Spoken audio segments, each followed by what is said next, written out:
안녕하십니까. 식량닷컴 김규태입니다. 푸드플랜 뉴스농장 첫 방송을 시작한 지 벌써 일주일이 지났습니다.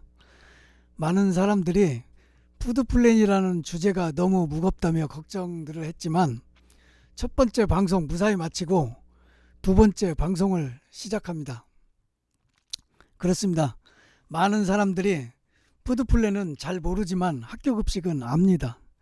공공급식은 잘 모르지만 어린이집 급식, 군대 급식은 잘 압니다.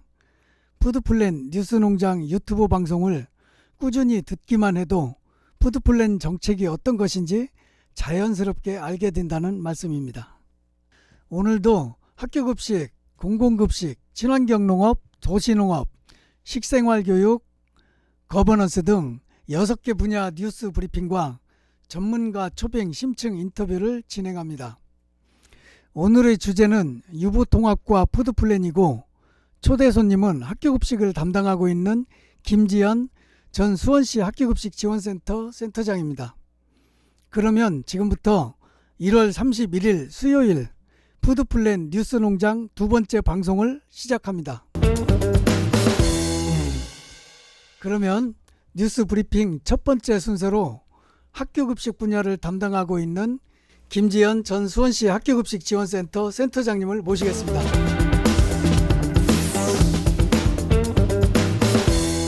네, 안녕하세요. 한 주간 잘 지내셨나요? 예, 반갑습니다. 네. 그러면 이번 주 학교급식 뉴스를 전해주시죠. 네, 안녕하십니까. 김지연입니다. 올해 학교급식 분야에 있어서 변화된 부분에 대해서 두 번째로 알려드릴 시간인데요. 지난주에 잠시 말씀드렸던 늘봄 교신 관련 이야기를 이어서 조금 해드리겠습니다. 초등학교 방과 후 학교와 돌봄 교실을 결합한 형태인 늘봄 학교가 올해부터 본격화됩니다. 초등학교 방과 후 학교와 돌봄 교육부는 전국 2,000개 학교에서 우선 운영하고 2학기부터는 전국 모든 초등학교에서 운영할 계획입니다. 늘봄 학교는 윤석열 정부의 대선 공약으로 방과 후 돌봄 서비스를 통해 초등학생 아이들을 저녁 8시까지 학교에서 돌봐주는 정책입니다. 하지만 돌봄 교실이 오후 8시까지 연장될 경우 필수적으로 급식이 문제로 떠오를 가능성이 제기되었습니다. 학교 급식 대상이 아닌 돌봄 교실은 기존에도 학교 급식 대신 위탁 급식 혹은 간편식, 도시락 등을 이용해 왔습니다. 지난해까지 적은 인원으로 인해 위탁 급식을 하지 못하고 도시락 혹은 간편식을 택하는 학교가 절대 다수였던 터라 늘봄 교실의 확대를 계기로 급식 제공의 틀이 획기적으로 변화해야 한다는 지적도 뒤따르고 있습니다. 지난해 엄청난 관심을 받았던 농림축산식품부 대학생 1,000원의 아침밥 사업은 더욱 확대된다는 소식입니다. 학교급식과는 조금 차이가 있을지언정 대학교라는 학교 안에서 시행되는 급식인 만큼 저희 학교급식 코너에서 조금 소식을 전해드리려고 합니다. 애초에 농식품부가 세운 사업 계획에 따르면 사업 대상이 지난해 233만 명에서 397만 명으로 늘어나는데 국회 예산 심의 과정에서 예산이 증액돼 450만 명까지만 확대됩니다. 대학생이 1,000원만 내면 농식품부가 1,000원을 지원하고 나머지 금액은 대학이 부담하는 형태로 진행되는 이 사업은 지난해 145개 대학이 참여한 바 있습니다. 농식품부가 사업에 앞서 실시한 사업 참여 의사에 따르면 전국에서 264개 대학이 참여 의향을 밝혔으며 지방자치단체 및 의회에서도 별도 지원을 의결하는 등 호응이 커지고 있다는 소식입니다. 인천 소식 전해드리겠습니다. 인천 북부교육지원청은 올해 급식실 현대화공사 12개 교에 148억, 노후급식기구 및 시설 확충사업 37개 교에 11억 등 총 49개 교에 159억 원을 투입한다고 23일 밝혔습니다.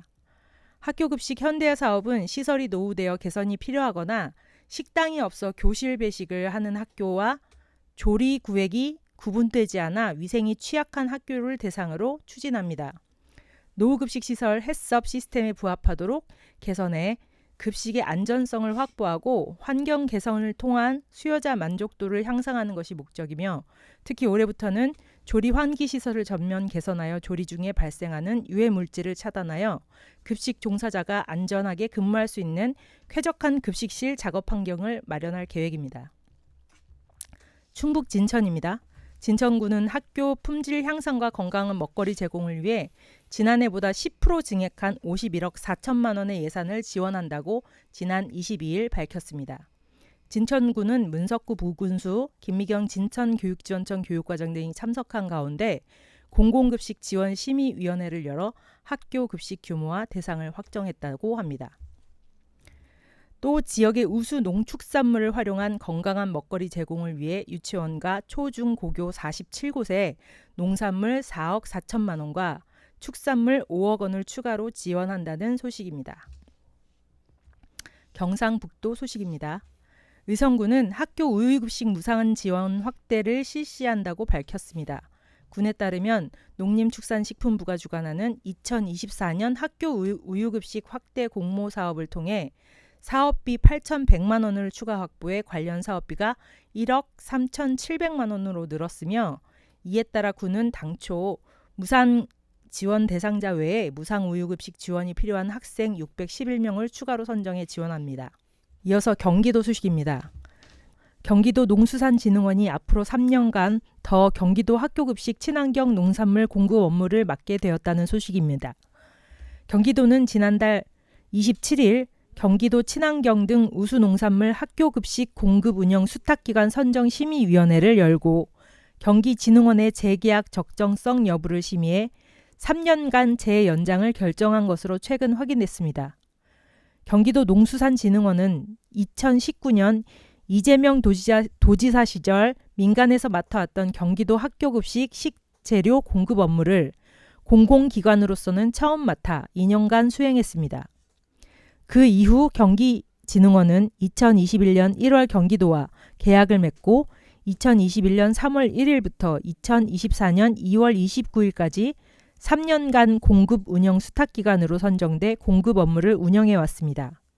이처럼 경기도 농수산진흥원의 수탁기간 기간 만료가 도래됨에 따라 심의위는 먼저 재위탁 여부 심의를 준비했었고 심의에서 경기도 농수산진흥원의 평가 점수가 미달되면 공모 절차에 들어갈 예정이었습니다.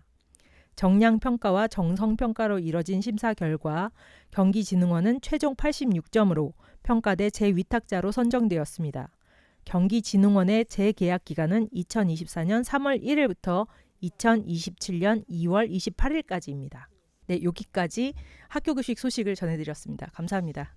예, 지금까지 김지연 센터장님의 학교급식 뉴스 브리핑 잘 들었습니다. 수고하셨습니다. 네, 감사합니다. 예. 다음 주에 다시 뵙겠습니다. 다음은 공공급식 분야를 담당하고 있는 이두열 먹거리정책연구소 소장님을 모시겠습니다.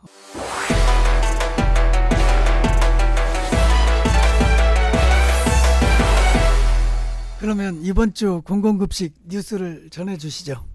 첫 번째 소식입니다. 농림축산식품부와 한국농수산식품유통공사가 운영하는 공공급식 통합 플랫폼이라는 전자조달 시스템 프로그램의 거래 금액이 사상 최대 실적인 3조 7천억 원을 돌파했습니다. 2010년부터 운영해온 플랫폼이 학교는 물론 군부대, 유치원, 어린이집, 복지시설뿐만 아니라 고속도로 휴게소 등 국내 공공급식 전 영역에 걸쳐 사용된 결과인데요.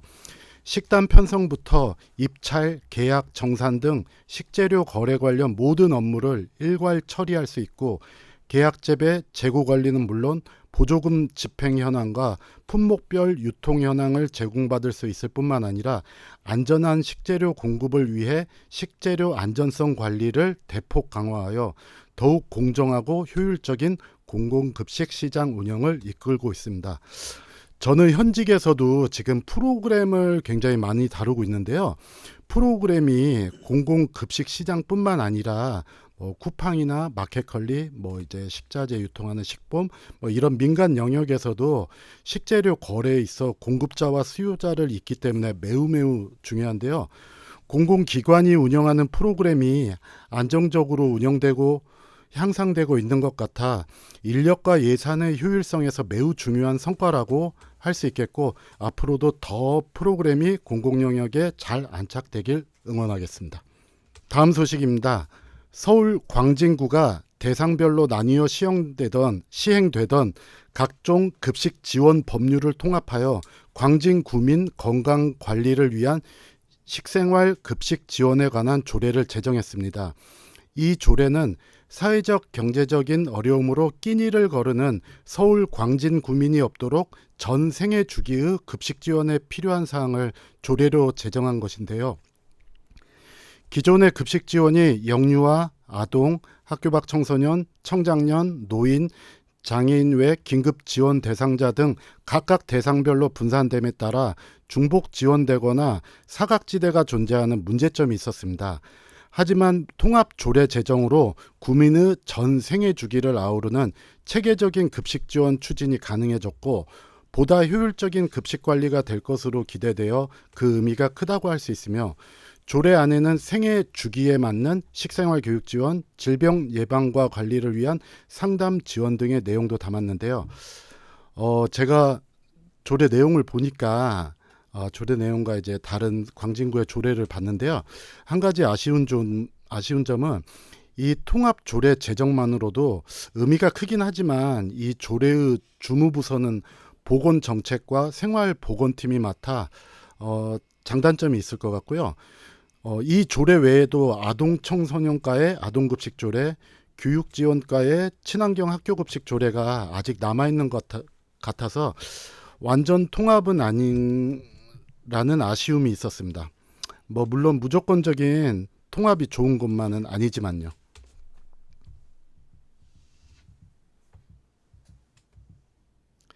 다음 소식입니다. 지난 뉴스농장 방송에서 제가 조금 질문을 받고 좀 실수한 게 있었는데요. 물류센터의 운영 주체와 관련하여 장단점을 비교해달라는 질문이 있었는데요. 예산과 인력 운영 그리고 기능과 역할 면에서 지자체와 시민들의 결심이 필요한 사항입니다. 그 운영 주체는요. 시민들을 위해서 어떤 일을 어디까지 할 것인가에 따라 운영 주체 선택의 장단점을 말씀드릴 수 있는데요. 예를 들면 김포시에서 3층 규모로 공사 중인 학교급식 물류지원센터가 어떤 기능과 역할을 할 것인지에 대해 먼저 결론을 내야 합니다.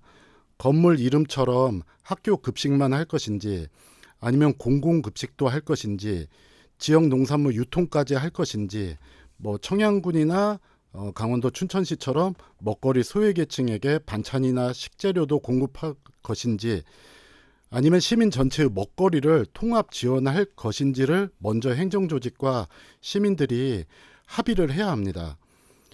저는 9년여 동안 담당자로서 기획조사하고 연구 용역, 토지 매입, 국도비로 건축 예산 확보, 건축 설계, 마지막으로 공사업체 선정까지 마치고 나왔는데요. 제가 9년 동안 느낀 것은 학교급식은 시작일 수밖에 없고 점차 시민들의 요구는 늘어날 수밖에 없기 때문에 어린이집, 유치원, 그리고 각종 사회복지시설 등으로 지원 대상이 확대되어 결국에는 기능과 역할이 시민 먹거리까지 확대되어 통합 지원하는 센터로 변경될 수밖에 없다고 생각을 했거든요. 그래서 설계에도 2층에는 먹거리와 치유까지 가능한 교육 체험장, 그러니까 융복합 센터가 설계에 반영됐습니다. 운영 주체는 크게 4가지로 나뉘는데 지자체가 직영하느냐, 아니면 재단법인을 설립해서 직영하느냐, 아니면 공사 등의 공공기관이 직영하느냐, 아니면 민간에게 위탁을 하느냐, 이 4가지가 있는데요. 기능과 역할을 어디까지 하느냐가 결정되어야만 각 운영 주체의 장단점을 제가 말씀드릴 수 있을 것 같아서 이 부분은 지난번에 답변을 못해서 지금 해드리는데 추후 차차 하나씩 말씀드리도록 하겠습니다. 예, 지금까지 이두열 소장님의 공공급식 뉴스 브리핑 잘 들었습니다. 수고하셨습니다. 감사합니다. 다음은 친환경 농업 분야를 담당하고 있는 신소희 김포시 친환경 학교급식 출하회 사무장님을 모시겠습니다.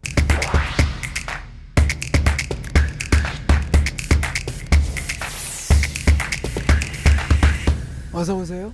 안녕하세요. 김포시 친환경 학교급식 출하회에서 사무장을 맡고 있고 친환경 마늘, 수수, 생강 등의 먹거리를 생산해서 학교에 공급하고 있는 신소희입니다. 신소희 사무장님은 친환경 농업 분야를 담당하고 계신데 지난주 첫 방송에 대한 소회 한 말씀 부탁드립니다. 제가 카메라 울렁증 때문에 선글라스를 끼고 나왔는데 시청하신 분들이 제발 그것 좀 벗으라고 난리를 야단을 치시고 하셔서 좀 많은 고민을 했는데 아직까지는 제가 카메라 눈과 친한 상태가 아니라서요. 이 뉴스 농장이 100만 뷰를 달성하면 그때 벗도록 하겠습니다. 예, 그러면 이번 주 친환경 농업 뉴스를 전해주시죠.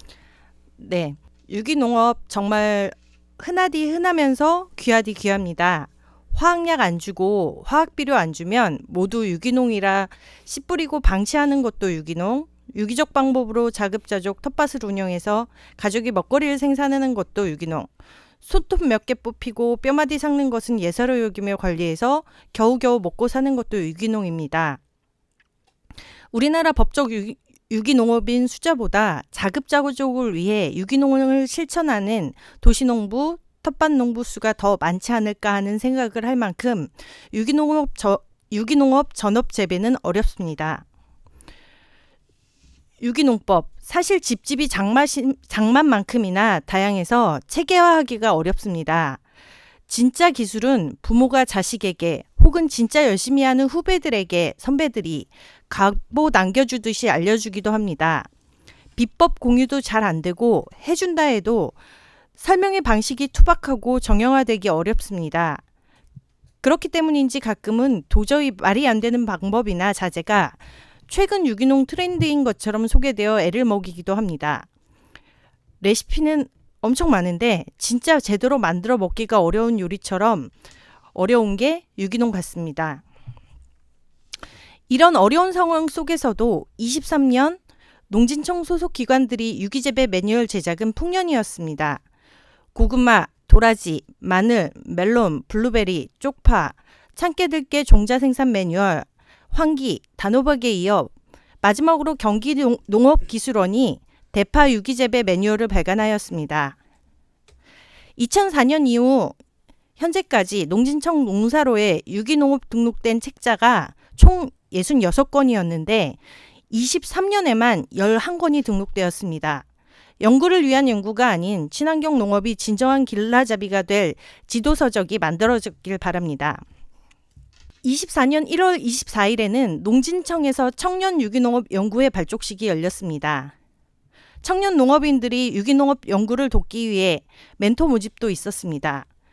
친환경 농업을 시작하는 청년 농업인들을 위해 좋은 일이라고 생각합니다. 저희 쪽에도 현장 조언을 해줄 수 있는 지역 선배들을 찾는다고 연락이 왔었는데요. 명예직으로 별도의 보수는 없다는 부분이 참 쓸쓸했습니다. 이대로면 1인 전승 2인 부전이라고 할 만큼 전수가 어려운 유기농업을 명예만 받고 후배들에게 전수하라는 이야기로 들렸습니다. 제발 명예보수, 열정페이 개나 줘버렸으면 좋겠습니다. 오랜 기간에 걸쳐 제대로 만들어낸 농업인의 농업기술은 어지간한 특허권만큼 가치 있다고 생각합니다. 실제로 공공기관에서 농업인이 교육을 하면 학력, 경력 등에 밀려 낮은 등급의 강의료를 받습니다. 우수한 농업인의 현장 기술이 인정받고 평가될 때 제대로 된 농업기술이 전수되지 않을까요? 이상입니다. 그 유기재배 매뉴얼이 좀 이렇게 뭐 진흥청과 뭐 도기술원에서 네. 좀 이렇게 잘 만들고 있다고 하는데 네. 그 매뉴얼이 좀 우리가 뭐 농사를 할 때도 뭐 교과서가 없어서 이제 농사를 못 하지는 않는데 네. 그 유기재배 매뉴얼은 좀 이렇게 현장에서 이렇게 적용하는데 좀 어떻습니까? 적용해 보셨나요? 저 같은 경우는 그 일반적인 농업인들보다 교육이라는 교육은 다 받고 다니는 사람이라고 꼽힐 만큼 이런 책자들을 많이 보는 편인데요.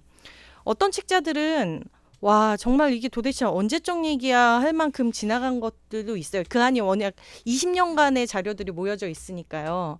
그리고 요즘 들어서는 조금 더 세련된 말투, 그 다음에 또 최신 현재 정말 농사를 잘 지어서 제대로 농사 짓고 있는 분들의 이야기를 담으려고 많이 노력했다는 느낌을 받고 있고요. 그리고 좋은 선배님들의 예시들을 발굴해서 적어놓은 사례들이 많이 볼 수 있었습니다. 예, 지금까지 신소희 사무장님의 친환경 농업 뉴스 브리핑 잘 들었습니다. 수고하셨습니다. 감사합니다. 예, 다음은 도시농업 분야를 담당하고 있는 이종준 경실련 사무국장님을 모시겠습니다. 어서 오세요. 예, 반갑습니다.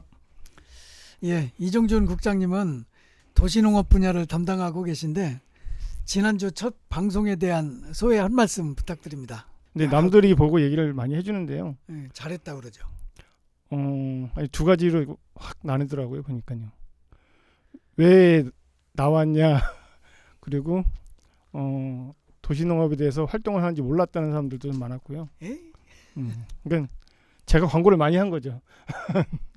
네, 이상입니다. 예, 참 이종준 국장님의 이제 겸손하신 말씀이었습니다. 지난주 방송 잘 하셨는데. 예. 그러면 이번 주 도시농업 뉴스를 전해 주시죠. 네, 이번 주 도시농업 뉴스는요. 제가 두 가지를 준비했습니다.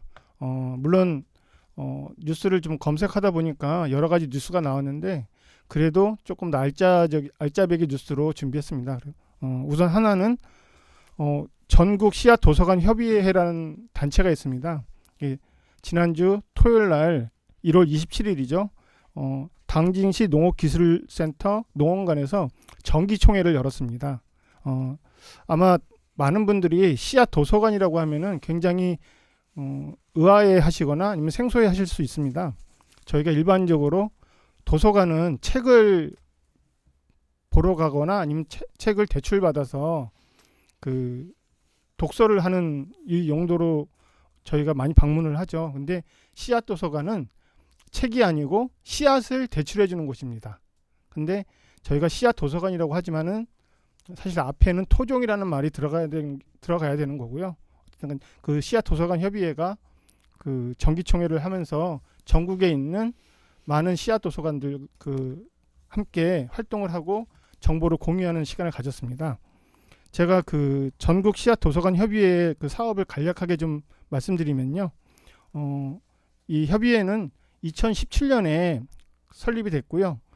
지금 현재 전국에 15군데의 씨앗 도서관이 운영 중에 있습니다. 서울에는 강동, 관악 두 군데가 있고요. 인천의 강화, 경기에는 수원, 광명, 화성, 안양, 강원도에는 춘천, 충북에 괴산이 있고요. 충남에는 당진, 부여, 논산, 홍성, 그리고 세종시에 있고요. 그리고 경북의 포항에도 지금 씨앗 도서관이 운영 중에 있습니다. 근데 이 특이하게도 이 15군데의 씨앗 도서관이 전부 다 민간이 운영하는 장소입니다. 아직까지는 행정에서 토종에 관한 토종 씨앗에 대한 아직 활발한 활동이 이루어지지 않고 있기 때문에 민간 주도로 지금 진행되고 있습니다. 또 이 협의회에서 주로 하는 사업은 매년 농가를 방문해서 토종 씨앗을 발굴하고요, 수집을 하는 업무를 제일 주 업무로 하고 있습니다. 그래서 토종 씨앗 발굴한 토종 씨앗을 갖고 일부는 전주에 있는 국립농업과학원 농업유전자센터에, 그리고 하나는 봉화에 있는 백두대간 수목원의 장기 종자 보관소라는 시드볼트에 기탁을 하고 있습니다. 그리고 이외에 분기별 토종 농작물 먹거리 워크숍도 진행하고요. 토종 씨앗 농부학교도 진행을 하고, 겨울에는 겨울 공부 온라인 씨앗 학교를 진행하고 있습니다. 제가 이 자료를 보다가 조금 놀라운 거를 하나 발견했는데요. 봉화에 있는 아까 백두대간 수목원의 장기 종자 보관소라는 곳이 굉장히 유명한 곳이더라고요. 보니까 UN 식량농업기구에서 세계에서 딱 2군데를 인정하는 종자 보관소 중에 저희 나라가 지금 하나 들어가 있는 거예요. 그 아마 선생님들이 많이 그 방송이나 아니면은 최근에 또 미국 드라마에서 이렇게 재난 드라마에서 한번 나온 적이 있는데, 노르웨이에 있는 스발바르 국제 종자 저장고라는 곳이 있습니다.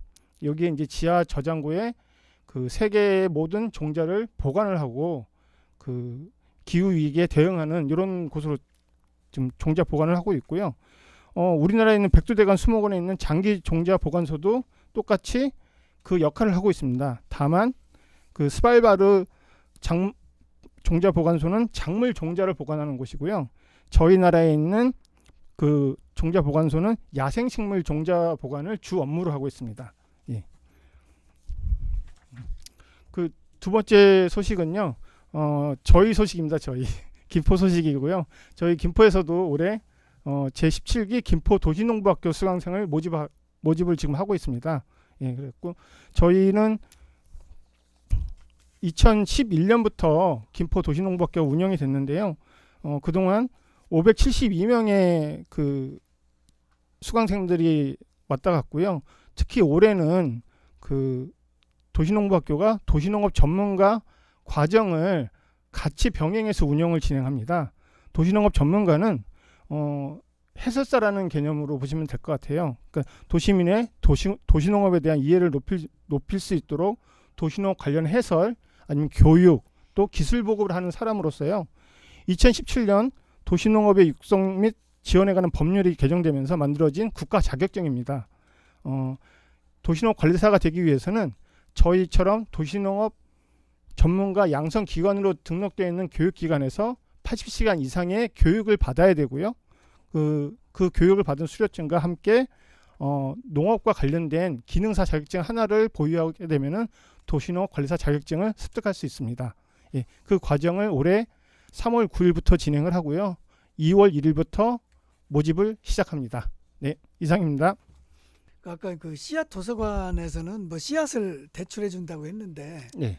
우리가 대출을 하면 원금도 갚고 이자도 갚고 이렇게 하는데 그러면은 뭐 그 대출에 대한 건 나중에 어떻게 이렇게 갚는 거죠? 이제 대출을 받은 씨앗을 갖고 저희가 이제 농사를 진 다음에 보통 이제 작기가 끝나는 그 기간에 채종을 하게 되죠. 채종을 해서 그 처음에 계약한 일정 분량을 다시 반납을 해야 되는 겁니다. 예. 근데 이제 이 종자라는 것이 조금 오염이 될 수 있다고 볼 수 있거든요. 그러니까 오염이라는 건 이제 특히 이제 옥수수 같은 경우는 많이 섞입니다. 이게 다른 종자하고 같은 옥수수지만 이제 다른 종류들하고 많이 섞이기 때문에 그런 거에 대한 주의사항도 저희가 그 채종할 때 좀 많이 배우게 되고요. 물론 이제 그러면서 많은 분들이 물론 반납을 하지만은 그게 100% 쓰여지진 않습니다. 근데 이게 씨앗은행이 지금 유전 자원이 상당한 국가 경쟁력이 되고 있거든요. 이제 그런 거에 대한 인식이 좀 많이 개선되는 것도 있고요. 특히 이제 토종과 관련해서는 국가에서 이게 이제 저희가 식량은 다량을 생산해야 되잖아요. 대량으로. 그런데 토종은 그런 면이 없습니다. 조금. 그래서 국가에서는 지금 이 토종에 대한 인식이 굉장히 적고 그래서 지금 이제 저희 그 민간에서 씨앗 도서관을 지금 활발히 운영하고 있는 취지입니다. 물론 예. 이제 반납할 때는 처음에 약정한 그 양을 반납하면 됩니다. 예, 잘 들었습니다. 지금까지 이종준 국장님의 도시농업 뉴스 브리핑 잘 들었습니다. 수고하셨습니다. 네, 감사합니다. 예, 다음은 식생활 교육 분야를 담당하고 있는 정명옥 영양 선생님을 모시겠습니다.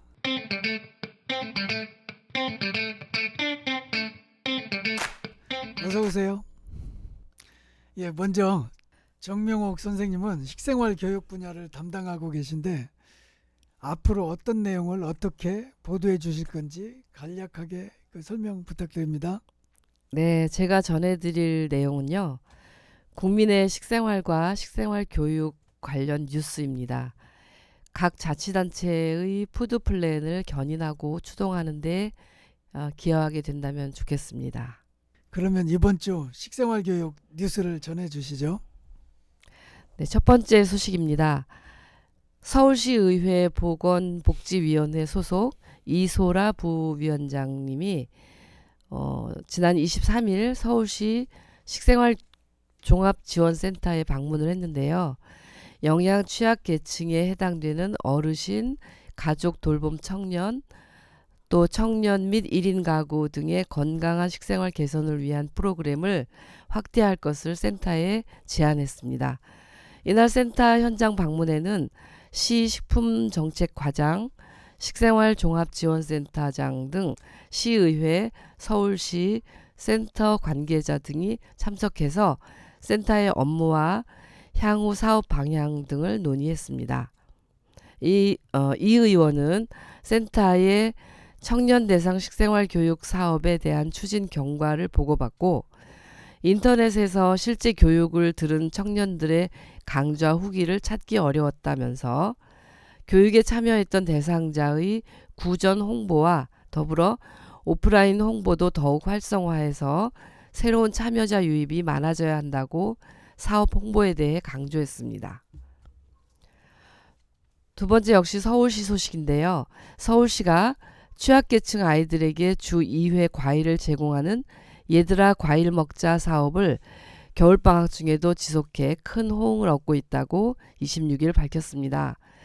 얘들아 과일 먹자 사업은 지역 아동센터를 중심으로 월 1회 영양교육, 주 2회 과일을 제공하는 민관 협력 사업입니다. 시는 지난해 12월까지였던 과일 공급 기간을 올해 2월까지 연장하기로 해서 6개 도매시장 법인에서 1억여 원의 기금을 조성해 해당 사업을 지원했습니다. 시는 올해 3월 새롭게 시작할 얘들아 과일 먹자 사업 참여 기관을 모집할 예정입니다. 올해 이 사업에 참여할 지역 아동센터는 해당 자치구 보건소로 신청하면 된다고 합니다. 세 번째는 한국인이 하루에 밥을 한 공기만 먹는다는 소식입니다. 이는 지난해 1인당 쌀 소비량이 역대 최저치를 경신했다고 합니다. 양곡 소비량 집계가 시작된 1963년 이후 최저치입니다. 쌀 소비량은 85년부터 꾸준히 감소했는데 지난 소비량은 30년 전인 1993년 에 이제 110.2kg을 1년에 먹었는데요. 이에 대비해서 절반 수준입니다. 다만 1인당 연간 쌀 소비량 감소 폭은 최근 3년에 비해 완화됐다고 했는데 농림축산식품부 관계자는 코로나19 이후 단계적 일상 회복에 따라 사회활동이 증가하면서 전반적인 결식이 감소했고 밀키트 시장 확대 등에 따른 집밥 소비가 증가하면서 최근 쌀 소비량 감소폭이 줄어든 것으로 보인다고 분석했습니다. 마지막 소식입니다. 파주는 2월 16일까지 2024년 파주시 먹거리 시민학교 교육 운영을 위한 교육업체를 모집한다고 합니다. 서류 등 자세한 사항은 파주시청 누리집에서 확인하거나 도시농업과 먹거리 전략팀으로 문의하면 됩니다. 시간 관계상 간략히 말씀드렸습니다. 아까 이제 말씀하신 중에 얘들아 과일 먹자라고 하는 사업이 그 지역 아동센터를 이제 대상으로 한 사업이었어요. 이제 저는 네. 잠깐 제가 알고 있는 건 이 초등 돌봄 교실에 이제 과일 간식 사업하고 이거하고는 좀 어떻게 다른 거예요? 초등 돌봄 방과 후 그거하고는 별개로 알고 있고요. 이 지역 아동센터는 그 지역의 공부방이라고 이름하고 있는 지역 그러니까 지자체에서 운영하는 거를 말합니다. 그리고 그 학교 돌봄 교실은 지자체가 아니라 학교에서 교육청에서 운영을 하고 있죠. 별개의 운영 주체가 다르다고 할 수 있습니다. 그 아동센터라는 데도 거기는 이제 학교 마치고 이제 학생들이 갈 수도 있고 뭐 일반 어린 아이들도 갈 수도 있고 이제 그런 건가요? 아동센터에 대해서는 정확하게 모르겠네. 네, 지역 아동센터는 초등생부터 고등학교까지 있는 걸로 알고 있습니다. 예. 예. 지금 아이들 전체적으로 밥 양이 많이 줄어든 건가요? 그 시절에 비해서 처음 시작하셨을 때. 네, 이 그 뉴스에 나와 있는 데이터하고 거의 흡사합니다. 그러니까 30년 전보다 반 정도. 그러면 처음에 제가 갔을 때는 1인당 한 70g에서 75g 정도를 아이들이 먹었다면 지금은 40g 조금 더 되게 예 50g이 채 안 됩니다. 반찬량이나 이런 것도 같이 줄어든 건가요? 아니면 아니죠. 비례? 반찬량은 이제 반비례. 뭐 딱히 줄어들질 않았고 네. 뭐 고기류 이런 거를 굉장히 선호하고요. 네. 아이들의 식습관이 많이 바뀌었다고 할 수 있습니다. 네. 예, 지금까지 정명옥 선생님의 식생활 교육 뉴스 브리핑 잘 들었습니다. 수고하셨습니다.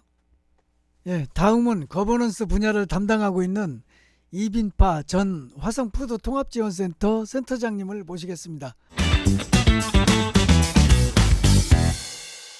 어서 오세요. 네, 안녕하세요. 예, 먼저 자기소개와 함께 인사 부탁드립니다. 네, 저는 서울 성북구 친환경급식지원센터장을 역임하고 화성시 푸드통합지원센터장과 공공급식 사업국장으로서 활동하던 이빈파입니다. 푸드플랜 뉴스 농장에서 거버넌스 파트를 진행하게 되었습니다. 첫 회에 인사드리지 못했으나 앞으로 열심히 활동해 보겠습니다. 반갑습니다. 예, 이빈파 센터장님은 거버넌스 분야를 담당하고 계신데 앞으로 어떤 내용을 어떻게 보도해 주실 건지 간략하게 설명 부탁드립니다.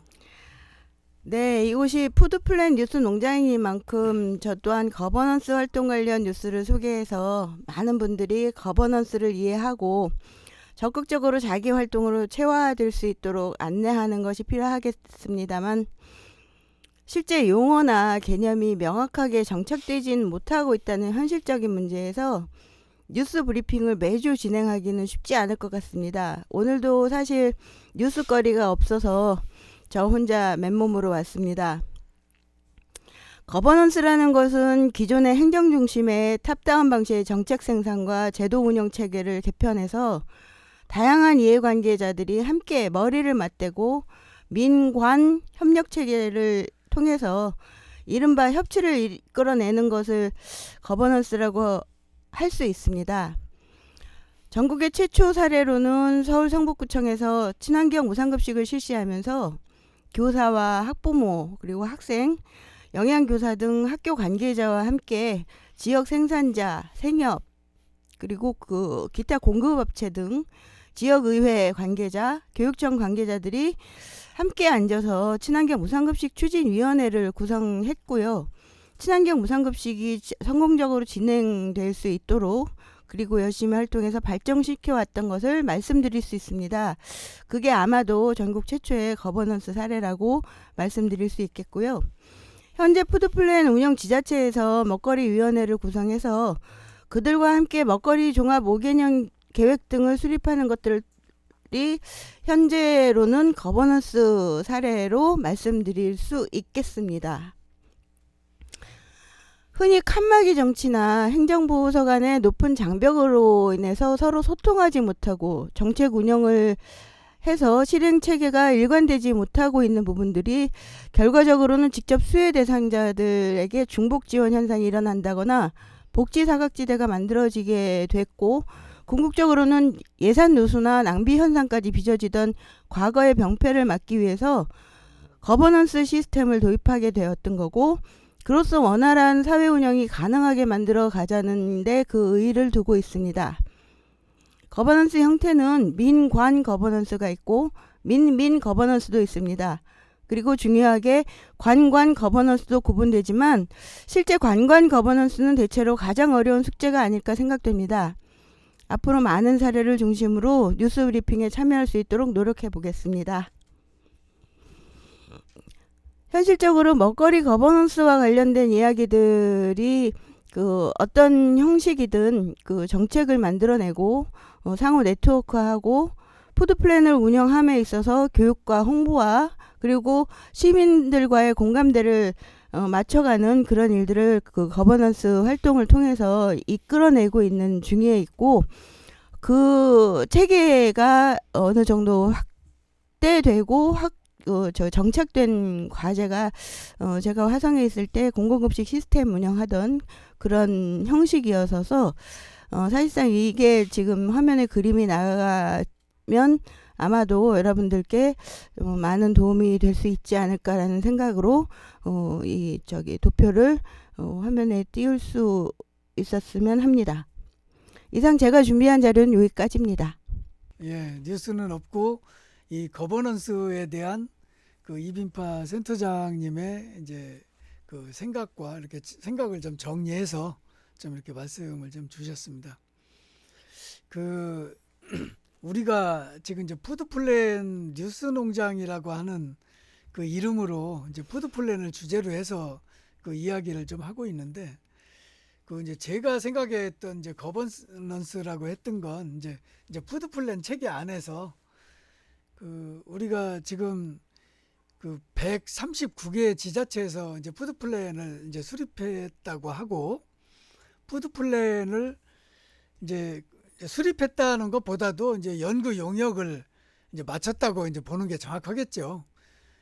이제 뭐 연구 용역을 마치면 이제 푸드플랜을 이제 수립을 하면서 이제 먹거리 위원회를 만들고, 그래서 이제 먹거리 위원회를 중심으로 이제 푸드플랜을 이렇게 운영해 나가는 게 지금 푸드플랜 정책의 그 내용인데, 그 이제 그 푸드플랜 수립도 그 1기가 지나고 이제 2기로 이제 넘어가서 2기 이제 푸드플랜을 2차로 이제 수집 이제 좀 하고들 있는데, 그 2차로 이제 푸드플랜을 수립을 하면서 이제 또 연구 용역을 해요.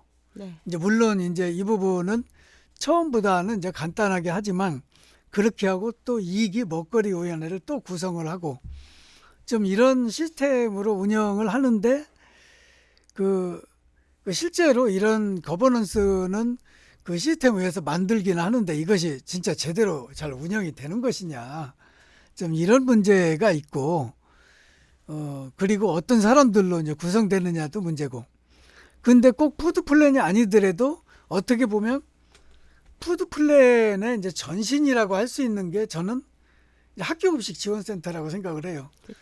그 학교급식 지원센터가 처음 만들어지면서 그 이제 운영위원회가 이렇게 만들어지고, 학교급식 그 운영위원회가 만들어지는 과정 자체, 그러니까 학교급식 지원센터가 만들어지는 과정도 사실은 거버넌스가 구성돼서 그 힘으로 이제 행정과 함께 학교급식 지원센터를 만들었고, 그리고 그 만든 그 동력이 그대로 운영위원회로 이제 수렴이 이제 초창기는 이렇게 이제 됐었던 거죠. 그래서 이제 학교급식 지원센터 운영위원회가 운영되는 과정이 이후에 푸드플랜 먹거리위원회에서도 이게 이제 모태가 아닌가. 네, 맞습니다. 예, 그렇게 생각을 좀 하고 있는데, 예, 그런 차원에서 보면 이 이제 푸드플랜이 아직 수립됐다 하더라도 아직 뭐 진행 중이거나 그런 것도 이제 학교급식 지원센터가 뭐 있을 수 있고, 그래서 이제 그 학교급식 지원센터에서 그 거버넌스를 제대로 운영하는지 그거를 관찰하는 게 저는 또 아주 핵심적인 이제 관건이라고 생각을 좀 하거든요. 학교급식 지원센터도 제대로 운영을 못 하는데 이후에 이거를 더 통합적으로 운영하는 먹거리 통합 예. 지원센터. 그러니까 푸드플랜이라고 하는 정책, 그러니까 푸드플랜은 한마디로 하면은 이제 딱 이제 저는 이제 축이 두 축인데, 운영 체계는 먹거리 위원회고 집행 체계는 이제 푸드 통합지원센터란 말이에요. 예, 그래서 아무리 막 복잡하게 연구 용역을 보면 막 복잡하게 여러 가지를 써놨지만 사실은 이 두 부분이 안 되면 사실은 이건 핵심이 빠진 거다. 그런데 이 두 부분은 가만히 살펴보면 학교급식을 제대로 한 데는 그대로 요거를 끌어올리면은 이게 끌어올리고 이제 갖다 붙이고 주변을 그러면은 그대로 이제 푸드플랜이 지금 된다고 생각을 하는데, 그래서 제가 그 이빈파 센터장님한테는 이제 그런 말씀을 좀 드리고 싶은데, 이제 그런 뉴스가 이제 많지 않을 수가 있어요. 이제 우리가 검색해서. 그런데 기존에 학교급식 지원센터들이 그런 역사성을 가지고 있고, 그리고 푸드 플랜도 또 이제 새롭게 이제 통합적인 시스템으로 좀 시행하는 데가 있고, 그래서 그 두 부분들을 좀 잘 모니터를 좀 이렇게 하셔서 그리고 전국에 있는 상황들을 꼭 모범 사례가 아니더라도 모범 사례는 모범 사례대로, 그리고 또 우리가 또 같이 이제 50엄을 통해서도 또 이렇게 배울 수 있는 부분들이니까 그런 소식들을 잘 수집해서 좀 이렇게 전해주시면 우리뿐만이 아니라 이 방송을 보시는 분들한테도 상당히 그 지역 현장에서 활동하시는 분들한테도 좀 이제 더 좋은 그런 정보가 되지 않을까 이렇게 생각을 좀 해봅니다. 네, 그래서 제가 말미에 사례를 중심으로 이 말씀을 이 뉴스 브리핑 시간에 이제 말씀을 많이 나눌 수 있게 준비를 해오겠다고 말씀드렸던 거는 그동안에 뭐 그 몇몇 지자체의 사례들이 있습니다. 근데 그게 현실적으로 우리가 그 뉴스 포털에서 거버넌스를 검색했을 때 나오지는 않지만 실제 그런 내용들로 거버넌스 활동을 우리가 규정 지어서 이 뉴스 브리핑 시간에 같이 공유하고 홍보하고 전달되면 그게 상당한 의미를 가질 수 있을 거라고 이제 판단이 됐기 때문에 이렇게 말씀을 드린 거고요. 우리 농장장님 말씀하신 것처럼 그렇게 준비해서 다음 주에 뵙도록 하겠습니다. 예, 지금까지 거버넌스 뉴스 브리핑 잘 들었습니다. 수고하셨습니다. 고맙습니다. 예, 다음은 심층 인터뷰 시간입니다.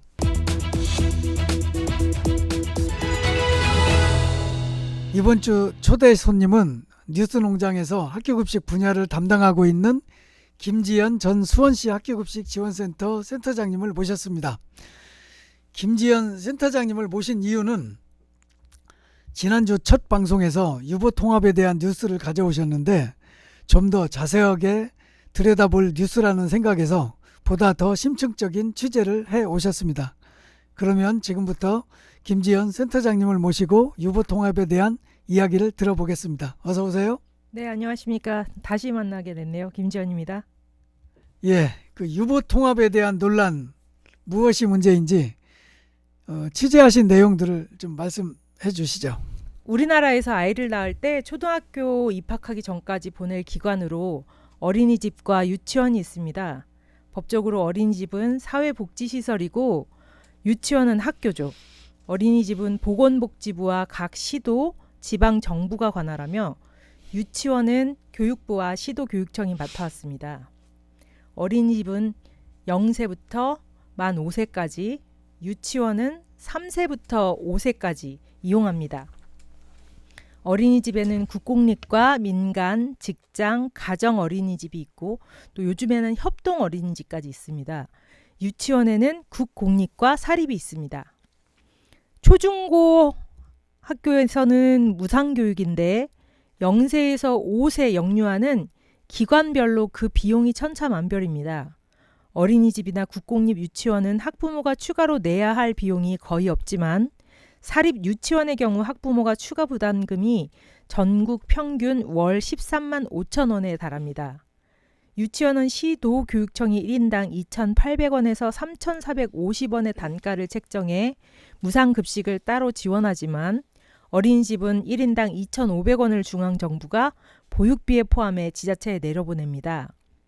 두 기관은 교사를 양성하는 체계도, 교사에 대한 처우도, 시설 관리 기준도 다 다르죠. 유치원이 담당하는 유아교육과 어린이집이 담당하는 보육이 법적으로 구분되어 있기 때문입니다. 그런데 한국에서 태어난 영유아라면 어떤 기관을 이용하든지 차별받지 않아야 하는 게 아닐까요? 나아가 0세에서 5세라는 연령대에서 유아교육과 보육이 무자르 구분될 수 있는 개념일까요? 이런 문제의식에서 유아교육과 보육의 통합, 즉 유보 통합이 김영삼 정부 때인 1997년부터 논의되어 왔습니다. 이미 이명박 박근혜 정부를 거치면서 3세에서 5세 아이들은 누리과정이라 불리는 국가 차원의 무상교육 프로그램을 유치원과 어린이집에서 동일하게 교육받고 있습니다. 유치원 역시 방과후 과정을 통해 보육의 역할을 상당 부분 감당해 왔습니다. 지난 대선에서 윤석열, 이재명, 심상정 후보가 모두 유보 통합을 공약했었습니다. 지난해 12월 28일 영유아 보육과 교육을 모두 교육부 장관이 담당한다는 내용의 정부 조직법 개정안이 국회 본회의를 통과했습니다. 보육은 복지부, 교육은 교육부가 맡던 그동안의 체계에서 벗어나 영유아 보육 교육 담당 부처를 교육부로 일원화한 것이죠. 이는 유보 통합의 법적 근거를 사실상 처음 마련한 조항으로 평가받습니다. 이 법은 올해 6월 말부터 시행될 예정입니다. 이제 열심히 유보 통합을 추진하면 되는 걸까요? 당장 반대 목소리가 터져나오고 있습니다.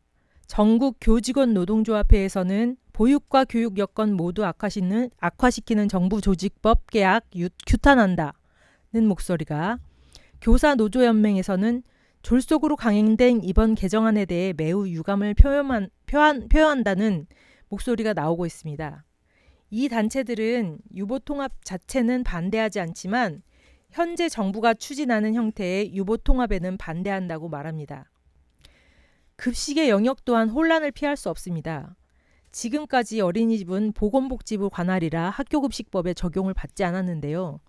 올해부턴 교육부로 이관되면서 급식을 어떻게 접근해야 할지 어린이집이나 교육청으로 내려온 지침이 아직까지는 없습니다. 제가 지난 이틀 전에도 경기도 어느 시 평생교육건강과장, 그러니까 학교급식을 주관하는 과인데요. 과장님께 확인한 바 경기도로부터 어떠한 지침도 내려오지 않았고 3일 전에 수원시 어린이집 연합회 원장님들을 좀 만났었는데 어린이집 원장님들 역시 이러한 유보통합 관련된 지침이나 뭐 어떠한 매뉴얼이나 아니면 뭐 급식에 관련된 거라든지 아니면 비용에 관련된 거라든지 관련된 지침이 하나도 내려오지 않아서 어떻게 해야 될지 뭐 하는 건지 마는 건지조차도 알지 못하고 계시고 있는 상황이고요. 뭐 이러한 것들을 보았을 때 뭐 학교급식법을 적용할 경우에 어린이집 급식실을 당장 또 보완해야 될 것들이 많아지겠죠. 학교급식은 해썹 기준의 시설과 위생, 소독 수준을 준수해야 하죠. 그러나 소규모 어린이집의 경우 이러한 수준을 만족한다는 것이 현실적으로 매우 어렵습니다. 특히 가정 어린이집 같은 경우는 아주 소규모로 운영되는데 이러한 경우 학교급식법을 적용한다면 뭐 급식 운영이 아주 힘들어질 수밖에 없는 상황이고요.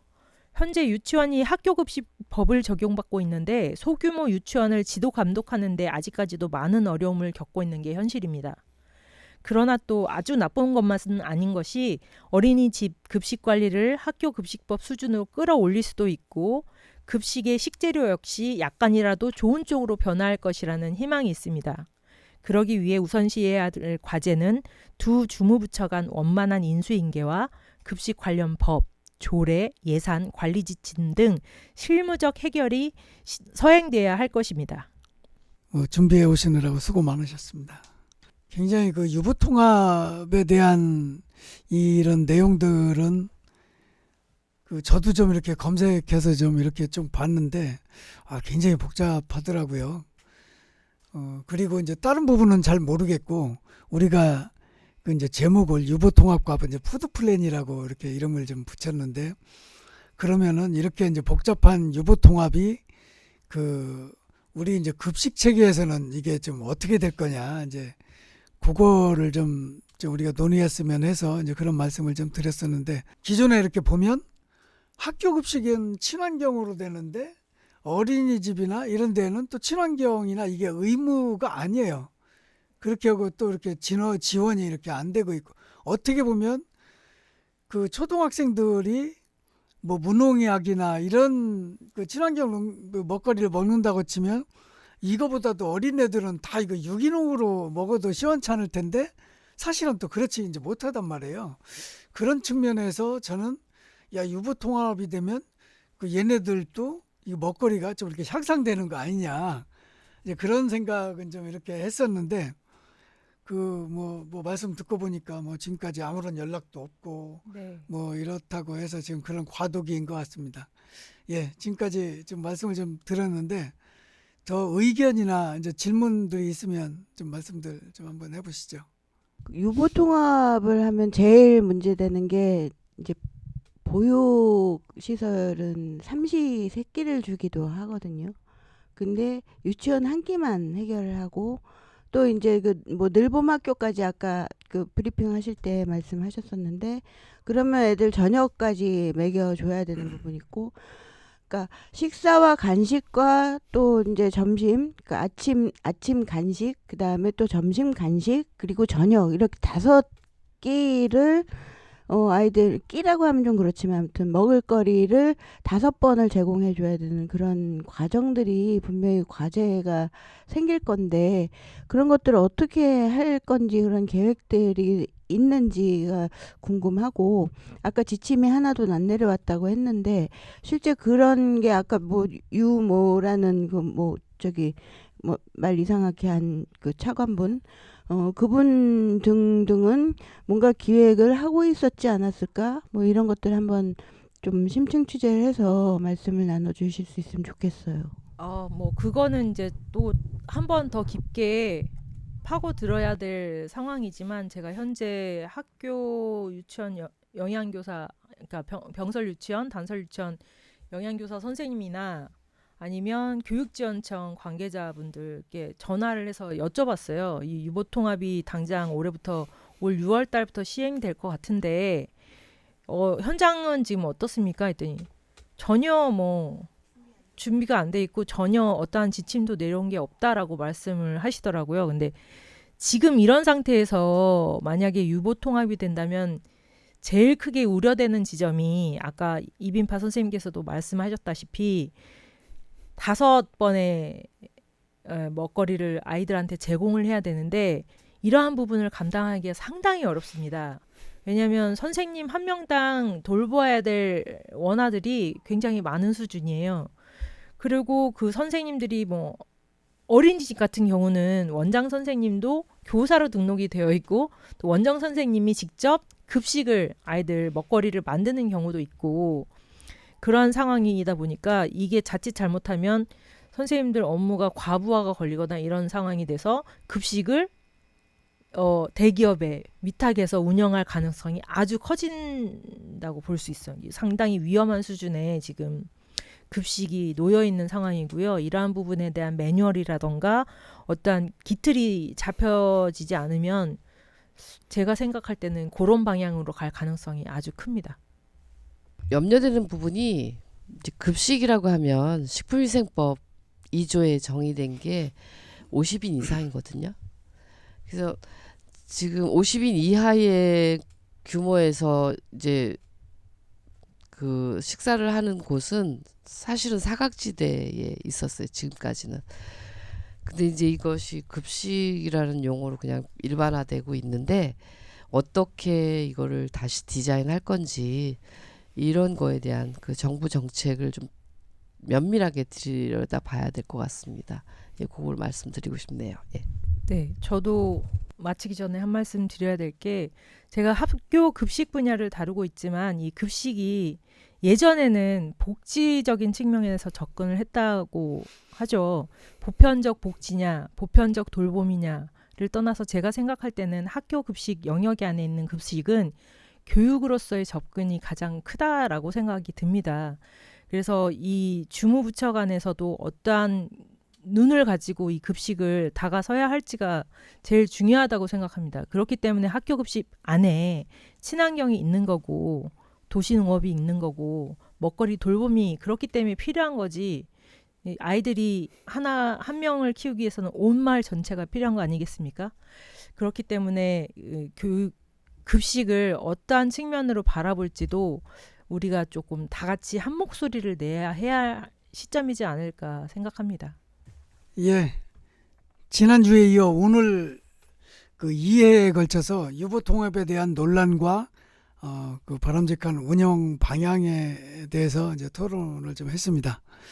오늘 토론을 위해 수고해 주신 김지연 센터장님에게 우리 큰 박수 부탁드립니다. 수고하셨습니다. 네, 감사합니다. 이것으로 푸드플랜 뉴스농장 2번째 방송을 마쳤습니다. 천리길도 한 걸음부터라는데 이제 2걸음 뛰었습니다. WTO 이후 수입 먹거리가 물밀듯 들어와 국민들의 밥상을 지배하면서 농민들은 농업을 떠나고 누가 어떻게 생산했는지도 모르는 값싼 GMO 먹거리를 먹어야만 하는 국민들은 각종 암과 성인병에 시달리고, 그래서 시작된 것이 푸드플랜 정책인데, 전국 지자체의 62%가 푸드플랜을 수립하면서 이제야 국가의 식량 안보 기반이 만들어지겠구나 하고 이제 기대하고 있지만, 정작 하루하루 살아가기 바쁜 국민들은 푸드플랜이 무엇인지 잘 모릅니다. 그러나 푸드플랜 정책은 성공할 수밖에 없는 정책입니다. 온 국민이 이해 관계자이기 때문입니다. 이슬비에 옷 젖는다고 합니다. 온 국민이 푸드플랜 정책을 이해하고 요구하는 그날까지 우리 지치지 말고 푸드플랜 이슬을 계속해서 만들어내십시다. 예, 이것으로 푸드플랜 뉴스농장 제2의 방송을 모두 마치겠습니다. 모두 수고 많으셨습니다.